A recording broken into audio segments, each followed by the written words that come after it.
Good morning everyone, welcome back at BBVN online classes. आज अपन बात करते हैं अकाउंटेंसी क्लास 11th की।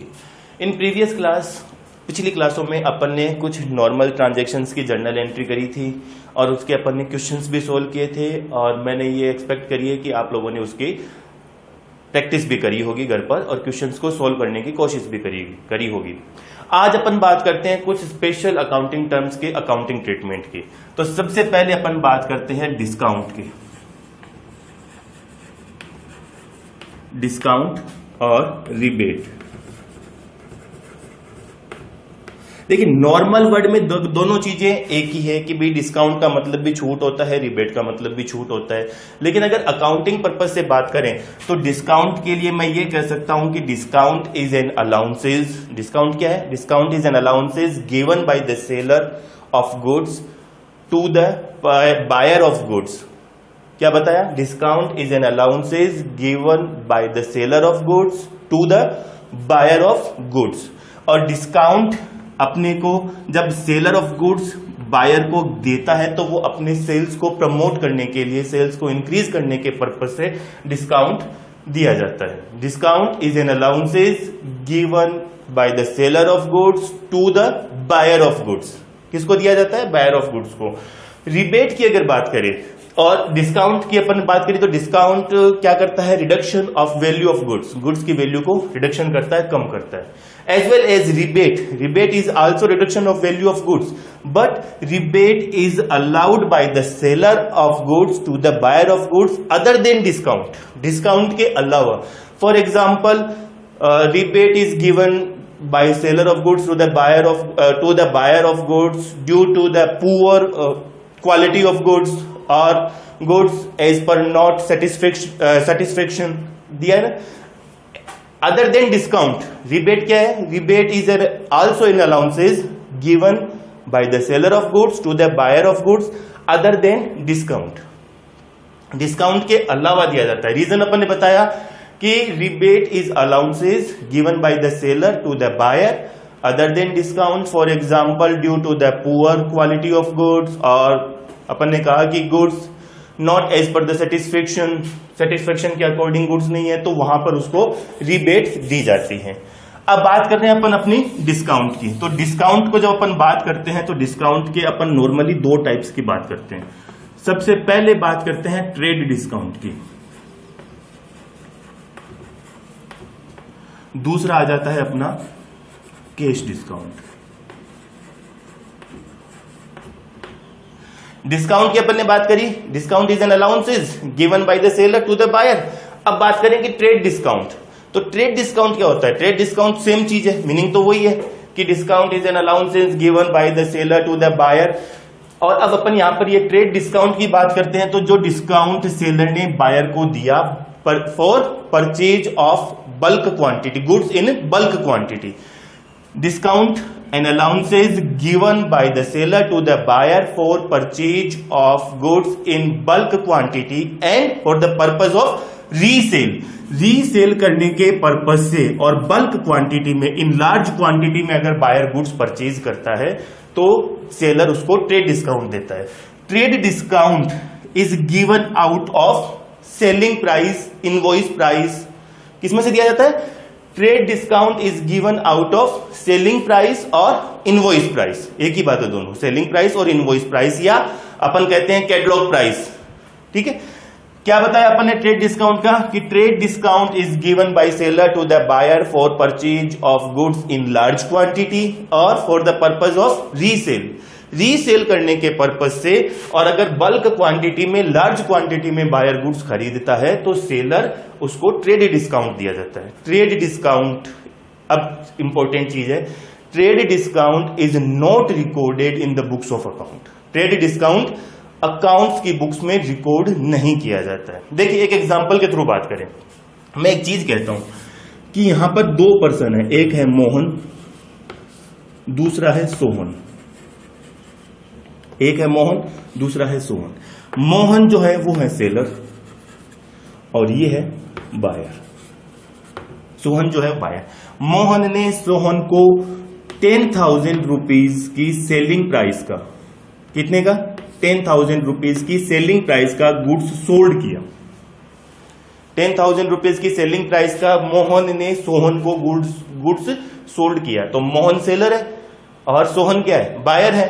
अब अपन बात करते हैं कि इसके ऊपर अगर ट्रेड डिस्काउंट सेलिंग प्राइस के ऊपर, जैसे भी आपको ऊपर बताया था कि trade discount is given out of selling price, यानी कि सेलिंग प्राइस में से दिया जाता है, सेलिंग प्राइस का 20% ट्रेड डिस्काउंट है, यानी कि ये ट्रेड डिस्काउंट एवरी पर्सन के लिए अलाउ किया जाता है जो कि परचेजर है। अब इसका 20% ट्रेड डिस्काउंट दिया, यानी कि जो अपन एंट्री करेंगे यहां पर जो सेल्स की अमाउंट रिकॉर्ड की जाएगी अकाउंट्स वो बुक्स में, वो नेट प्राइस रिकॉर्ड की जाएगी, ग्रोस प्राइस नहीं। ग्रोस प्राइस कितनी है, 10,000।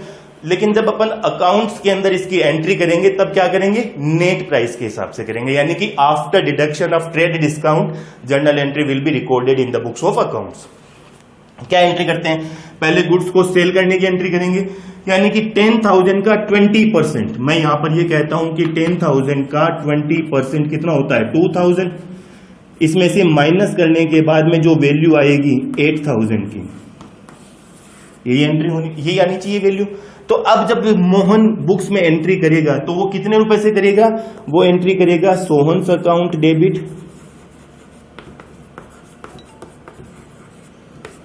टू सेल्स अकाउंट, यही करेगा। और यहां पर जो एंट्री होगी वो कितने रुपए से होगी, 8,000 रुपीज से। क्लियर है। तो अपन ने क्या कहा कि trade discount is not recorded in the books of accounts, अपन ने अकाउंट्स में इसको रिकॉर्ड ही नहीं किया, एंट्री नहीं करी ना। लेकिन जो सेलिंग प्राइस थी उसको हमने आफ्टर डिडक्ट ट्रेड डिस्काउंट उसकी एंट्री करी है, यानी कि सेल्स जो है वो अपनी नेट प्राइस पर एंट्री करी जाएगी, ग्रोस प्राइस पर नहीं करी जाएगी। ये आ गया अपना मोहन की बुक्स के अकॉर्डिंग। अब अगर अपन बात करें कि सोहन की बुक्स के अकॉर्डिंग क्या एंट्री होनी चाहिए, तो सोहन बायर है, यानी कि सोहन ने गुड्स खरीदा है, तो वो एंट्री क्या कर लेगा सोहन की बुक्स में, परचेज अकाउंट डेबिट। किससे खरीदा है, मोहन से, Mohan's account amount same after deduction of trade discount, trade discount की एंट्री कर लेता है। क्लियर है, बात समझ में आ रही है एंट्री की। अब अगर जब बात हो रही है डिस्काउंट की, तो ये डिस्काउंट जो 10,000 रुपीज की सेलिंग प्राइस थी, सेलिंग प्राइस के अकॉर्डिंग, यानी कि 10,000 रुपए का गुड्स था, 10,000 रुपए आने चाहिए थे, लेकिन बिजनेस के पास पैसे आए कितने, 8,000। लॉस हुआ ना बिजनेस को, कम आए पैसे, लॉस हुआ। और लॉस जब होता है तो ये जो डिस्काउंट है वो बिजनेस के हिसाब से भी लॉस हुआ। मोहन के अकॉर्डिंग बिजनेस को क्या हुआ, लॉस हुआ, मोहन के अकॉर्डिंग लॉस हुआ। यानी कि यहां पर अपन जब बात करेंगे तो ये जो डिस्काउंट होगा वो हमेशा डिडक्शन की बात करके करना जाएगा। लॉस है तो लॉस होने का मतलब नेचर वाइज ये कौन से अकाउंट को रिप्रेजेंट करता है, नॉमिनल अकाउंट को, तो डिस्काउंट डेबिट होना चाहिए। लेकिन अपन ट्रेड डिस्काउंट की तो एंट्री नहीं करते, तो हम इसको डेबिट कब करेंगे, इसके सेकंड पॉइंट में, यानी कि कैश डिस्काउंट में।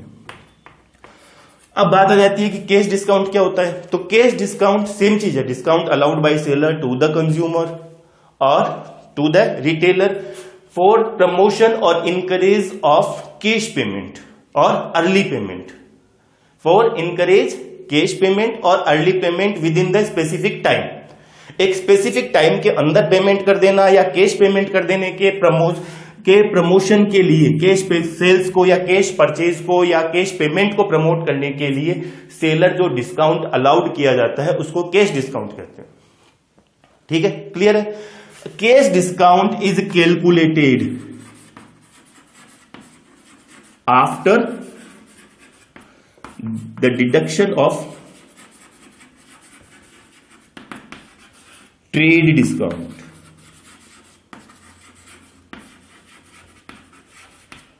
कैश डिस्काउंट का कैलकुलेशन कब होगा, after deduction trade discount. Trade discount के डिडक्शन के बाद में कैश डिस्काउंट का कैलकुलेशन अपन करते हैं। क्लियर हो गया। अब जब अपन ने बात करी थी कि भाई बुक्स ऑफ अकाउंट्स के अंदर कैश डिस्काउंट को रिकॉर्ड किया जाता है, trade discount is not recorded in the books of accounts but cash discount is recorded in the books of account. और जब कैश डिस्काउंट की बात करी थी, यहां पर अपन एग्जांपल के थ्रू बात कर रहे हैं, तो अपन ये कहते हैं कि कैश डिस्काउंट को जब बुक्स में रिकॉर्ड किया जाता है तो ये दो तरीके का हो सकता है।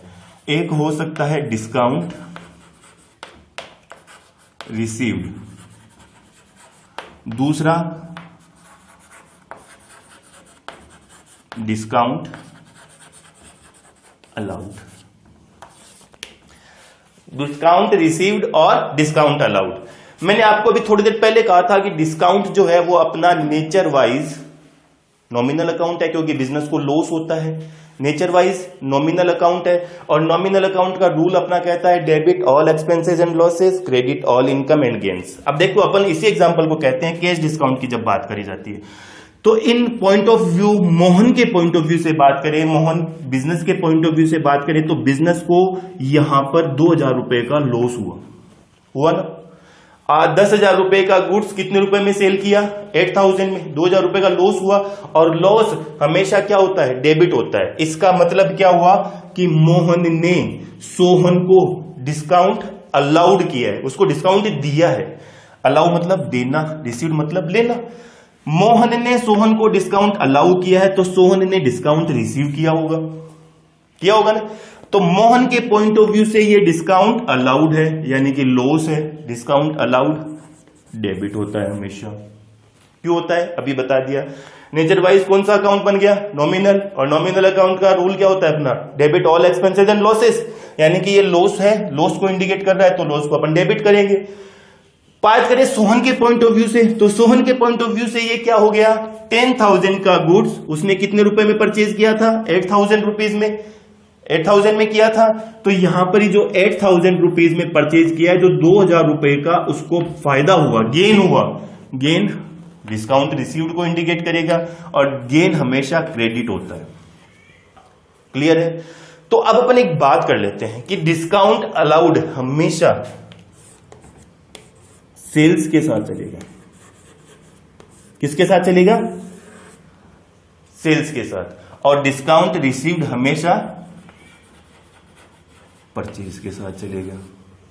अब अपन बात करते हैं, इसी एग्जांपल को अपन थोड़ा सा और एक्सप्लेन करते हैं। मैंने अभी सिर्फ आपको ये अमाउंट के हिसाब से कहा था, अब मैं ये कैलकुलेशन भी कर लेते हैं कि सोहन ने जो गुड्स सेल किया है 10,000 रुपीज का, वो आफ्टर 20% ट्रेड डिस्काउंट के बाद में, और ट्रेड डिस्काउंट के बाद में उसको 5% कैश डिस्काउंट अलाउड कर दिया गया। यहां लिखा भी है ऊपर कि cash discount is calculated after the deduction of trade discount, यानी कि सबसे पहले अपन मोहन के हिसाब से बात करें तो 10,000 का गुड्स था, इसने -20% ट्रेड डिस्काउंट के ऊपर सेल किया, यानी कितने रुपए में सेल किया? 8,000 रुपीज में।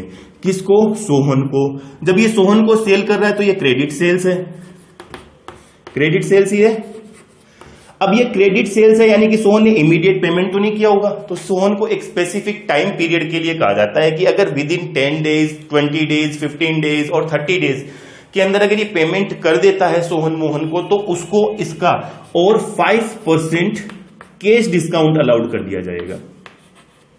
कितना कर दिया जाएगा? 5% कैश डिस्काउंट।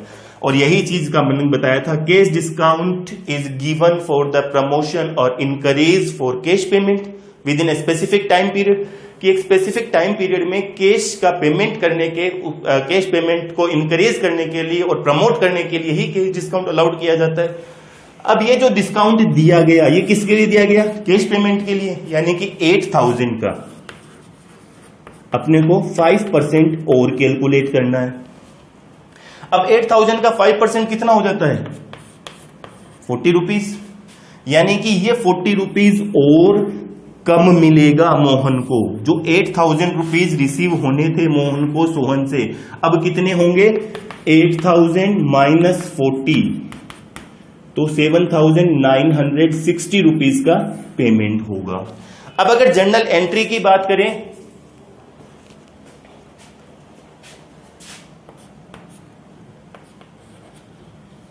फोर हंड्रेड की अमाउंट आएगी, 400 की अमाउंट आएगी, तो ये पेमेंट कितना होगा? 7,600 का। कितना पेमेंट होगा? 7,600 का।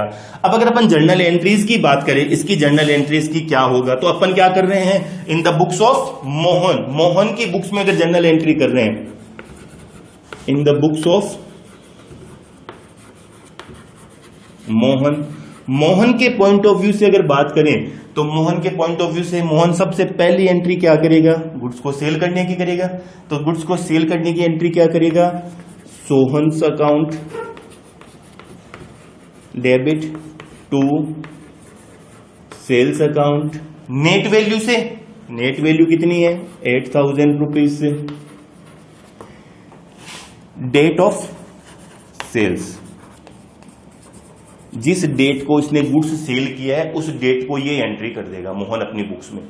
After that some specific time period, जो भी टाइम पीरियड इनके दोनों के बीच में डिसाइड होता है उस टाइम पीरियड के बाद में, यानी कि डेट ऑफ पेमेंट, जिस डेट को सोहन पेमेंट करता है उस डेट को वापस मोहन एंट्री करेगा। अब मोहन एंट्री क्या करेगा, सोहन ने कितने रुपए का पेमेंट किया 7,600 का, गुड्स कितने रुपए का खरीदा था 8,000 रुपीज का, 8,000 का ही खरीदा था, पेमेंट कितने का किया 6,000 का। तो मोहन को जो 8,000 रुपीज की सेल्स की एंट्री करी थी उसके अगेंस्ट में 7,600 रुपए ही मिल रहे हैं, 7,600 मिल रहे हैं, यानी कि मोहन को नुकसान है, लॉस हो रहा है, और लॉस हमेशा डेबिट होता है। तो अब मोहन क्या एंट्री करेगा, cash account debit, cash receive किया कितना 7,600, यहां पर डिस्काउंट, मोहन कौन है, सेलर है, और अभी आपको मैंने बताया था कि सेल्स डिस्काउंट अलाउड का रिलेशन हमेशा किससे होगा, सेलर से, यानी सेल्स से। तो सेलर की बुक्स में डिस्काउंट अलाउड की एंट्री हो जाएगी कितने रुपए से 400 टू क्रेडिट किसको करना है, किसने पेमेंट किया, सोहन ने, सोहन ने ही तो पेमेंट किया था, तो यहां आ जाएगा entry to Sohan's account, amount 8,000 rupees से। अब अगर अपन यहां बात करें कि अगर यही चीज यहां पर देखिए, सोहन को डेबिट किया था, सोहन को सेम अमाउंट से क्रेडिट कर दिया, यानी कि सोहन का अकाउंट जो अपन ने डेबिट किया था उसको डेटर्स बनाया था, क्रेडिट सेल्स हुई थी तब डेटर्स क्रिएट होते, यानी कि सोहन को अपन ने यहां क्या बनाया था, डेटर्स बनाया था। अब यहां इस एंट्री में इससे पेमेंट ले लिया, यानी कि डेटर्स का पेमेंट आ गया, हो गई बात खत्म। तो अपनी एंट्री अगर यहां पर क्रेडिट सेल्स की जगह कैश सेल्स होती तो क्या एंट्री करते आप, क्रेडिट सेल्स की जगह डायरेक्ट मोहन ने सोहन को गुड्स दिया, बदले में पैसे लिए, कैश सेल्स किया था, और वही चीज सेम कैश सेल्स पर कैश डिस्काउंट दिया जाता है। तो अब क्या एंट्री करते हैं, एंट्री यही तो करते हैं, यानी कि cash account debit same amount 7,600,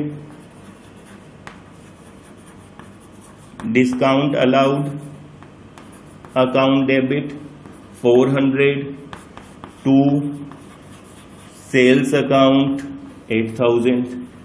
cash sales पे एक ही तो एंट्री करते हैं, तो अब इन दोनों एंट्रीज से मिलाकर ये एक एंट्री बन सकती है, अपनी यही चीज आ जाती है, क्योंकि लेकिन यहां पर अपना क्या था, क्रेडिट सेल्स था, इसलिए पहले अपन ने सेल्स की एंट्री करी, उसके बाद पेमेंट रिसीव्ड की एंट्री करी।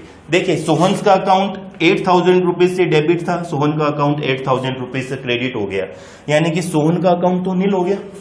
अपन बात करते हैं तब अपन कहते हैं कि डेबिट ऑलवेज इक्वल होता है क्रेडिट के, क्या होता है, डेबिट और क्रेडिट ऑलवेज इक्वल होते हैं, इक्वल होते हैं। तो यहां पर डेबिट था, यहां क्रेडिट था, इक्वल हो गया, यानी कि बैलेंस नील हो गया। एंट्री बची क्या, कैश डेबिट साइड में, डिस्काउंट डेबिट साइड में, और सेल्स क्रेडिट साइड में, यानी कि सेम चीज कैश की एंट्री हो गई, हो गई। अब ये चीज थी इन the books of Mohan, Mohan के बुक्स में, मोहन के बुक्स में क्या था, डिस्काउंट अलाउड था। अब अपन बात करते हैं सोहन की बुक्स के अकॉर्डिंग। जब सोहन की बुक्स के अकॉर्डिंग बात करते हैं तब अपन ये कहते हैं कि सोहन कौन है, बायर है ना, यानी कि सोहन ने गुड्स खरीदा है, तो सोहन पहली एंट्री करेगा गुड्स खरीदने की, यानी कि परचेज अकाउंट डेबिट टू, किससे गुड्स खरीदा, मोहन से, तो to Mohan's account, amount net value after deduction trade discount 20%, trade discount is not recorded in the books, तो ट्रेड डिस्काउंट की एंट्री करते ही नहीं है, लेकिन ट्रेड डिस्काउंट के डिडक्शन के बाद में नेट वैल्यू से एंट्री करते हैं, ये चीज क्लियर है। अब ये कौन सी डेट है, डेट ऑफ परचेज, कि जिस डेट को परचेज किया था उस डेट को उसने एंट्री कर ली। Second entry, date of payment,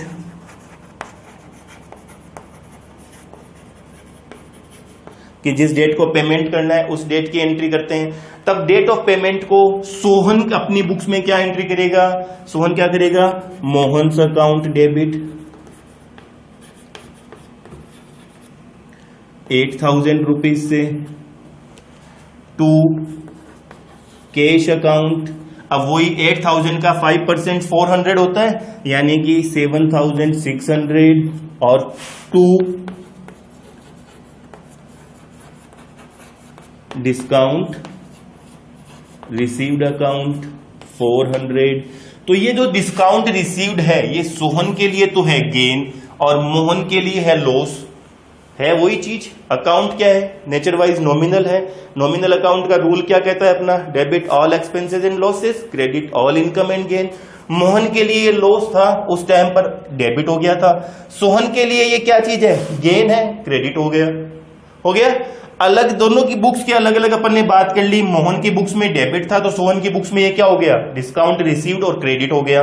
Mohan की बुक्स में ये क्या बन गया, डिस्काउंट अलाउड, क्योंकि मोहन ने सोहन को डिस्काउंट दिया था और सोहन ने मोहन से डिस्काउंट रिसीव किया है, इसलिए। तो अब ये एंट्री बन गई।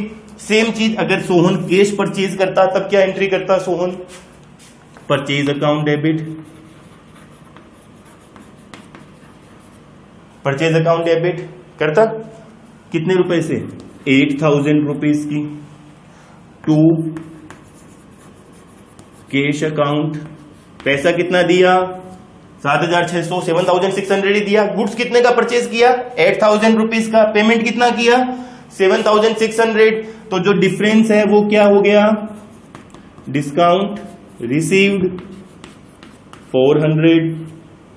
क्लियर हो गया। अब यहां पर देखिए सोहन के लिए मोहन क्या है, क्रेडिटर है, पैसा लेगा उससे, यानी कि उसने इसको लायबिलिटी क्रिएट किया था क्रेडिटर का। अब उसी के अकाउंट को वापस इमीडिएट डेबिट कर दिया। डेबिट ऑलवेज इक्वल होता है क्रेडिट के, तो सेम अमाउंट से इसको क्रेडिट कर दिया, डेबिट किया, यानी कि मोहन का बैलेंस नील हो गया, कोई पेमेंट करना बाकी नहीं है। सोहन के पॉइंट ऑफ व्यू से मोहन को कोई पेमेंट करना अब ड्यू नहीं है, बाकी नहीं है, पूरा पेमेंट कर दिया। एंट्री क्या बच गई, डेबिट साइड में परचेज, क्रेडिट साइड में कैश और डिस्काउंट। कैश अगर परचेज सोहन करता मोहन से तब भी यही एंट्री करते, यही करते, यानी कि डिस्काउंट की अपन ने बात कर ली। तो ये चीज क्लियर हुई आपकी डिस्काउंट की, यानी कि डिस्काउंट दो तरीके का, ट्रेड डिस्काउंट और कैश डिस्काउंट। एक बार फटाफट रिवाइज कर लेते हैं अपन इस चीज को। और trade discount given by the seller to the buyer out of selling price or catalog price or invoice price, but trade discount is not recorded in the books of accounts, नहीं किया जाता। लेकिन जो एंट्री करी जाएगी selling की या purchase की, after deduction trade discount the entry will be made on net basis, net value. अब बात करें कैश डिस्काउंट की, तो सेम चीज है, मीनिंग वही है कि discount is given by the seller to the buyer for encourage और प्रमोट ऑफ कैश सेल्स और cash payment within a specific time period, यही चीज बताई थी। अब कैश डिस्काउंट की जब बात करी थी तो अपन ने ये कहा था कि कैश डिस्काउंट को अपन ने दो पार्ट में डिवाइड किया। कौन कौन सा, डिस्काउंट रिसीव्ड और डिस्काउंट अलाउड, यही दो पार्ट थे। डिस्काउंट रिसीव्ड और डिस्काउंट अलाउड, डिस्काउंट है नेचर वाइज कौन सा अकाउंट बनता है, नॉमिनल अकाउंट। नॉमिनल अकाउंट का रूल क्या कहता है अपना, डेबिट ऑल एक्सपेंसेस और losses, credit all income and gain. तो ये जो डिस्काउंट था रिसीव्ड जो है वो हमेशा किससे बिलोंग करता है, परचेज से। डिस्काउंट अलाउड हमेशा किससे बिलोंग करता है, सेल्स से। जब ये परचेज से बिलोंग करता है तो डिस्काउंट रिसीव्ड हमेशा क्या होता है, क्रेडिट होता है। अब ये सिंपल सी चीज है, आप लोगों को ये चीज ध्यान रखनी है कि जहां पर भी डिस्काउंट रिसीव्ड आएगा वो हमेशा क्या होगा, क्रेडिट ही होगा। क्यों, क्योंकि वो बिजनेस का फायदा है। और जहां पर डिस्काउंट अलाउड आएगा वो हमेशा क्या होगा, डेबिट होगा। क्यों, क्योंकि बिजनेस का लॉस है। जब रिसीव्ड और अलाउड की बात करी तो रिसीव्ड को अपन ने क्रेडिट कहा, अलाउड को अपन ने डिस्काउंट को डेबिट कहा। इसी चीज को अपन ने एक एग्जांपल के थ्रू भी सोल्व किया है, समझने की कोशिश करिए। अपनी अगली ऑनलाइन क्लास में, नेक्स्ट क्लास में अपन बात करते हैं कुछ और ऐसे ही स्पेशल ट्रांजैक्शंस की, स्पेशल टर्म्स की, इनकी अकाउंटिंग मेथड्स की, जिसके अंदर अपन बात करेंगे बैड डेट्स की, बैड डेट्स रिकवर्स अकाउंट की, और outstanding expenses, prepaid expenses, unearned income, accrued income, कुछ इस तरीके की ट्रांजेक्शन्स हैं या टर्म्स है जिनके अकाउंटिंग ट्रीटमेंट की अपन आगे डिस्कशन करेंगे अपनी नेक्स्ट क्लास में। Thank you.